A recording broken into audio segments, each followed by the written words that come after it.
আজ আমরা শিখে নেব ফোনের রিংটোন এবং নোটিফিকেশনের সাউন্ড কী করে বাড়াতে হয় বা কী করে কমাতে হয়। প্রথমেই আপনি নিজের ফোনের সেটিং বলে অপশানটি খুঁজে বার করবেন।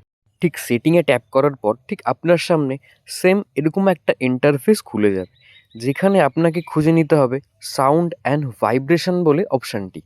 ঠিক নিচে স্ক্রোল করবেন, নিচে স্ক্রোল করে দেখুন ওপরে সাউন্ড অ্যান্ড ভাইব্রেশন বলে অপশানটি আমরা পেয়ে গেলাম। সেখানে ট্যাপ করুন। ট্যাপ করার পর আপনার সামনে পরপর সব রকম অপশান এখানে চলে আসবে। প্রথমেই আছে রিং, ভাইব্রেশন, সাইলেন্ট মোড, আর নিচে যেটা আছে মিডিয়া, রিংটোন এবং নোটিফিকেশন। ঠিক এখান থেকেই আপনি যতটা সাউন্ড চাইবেন ততটাই এখানে করে রাখবেন। আপনি এখানে যতটা সাউন্ড কমাবেন ঠিক ততটা সাউন্ড আপনার স্ক্রিনে শো হবে বা পরবর্তীকালে সেটাই কাজ করবে। এখানে দেখুন রিংটোন আপনি চাইলে বাড়াতে পারবেন, কমাতে পারবেন। ঠিক সেমভাবে দেখুন নিচেও রয়েছে অপশানটি নোটিফিকেশান। নোটিফিকেশানেরও সেম।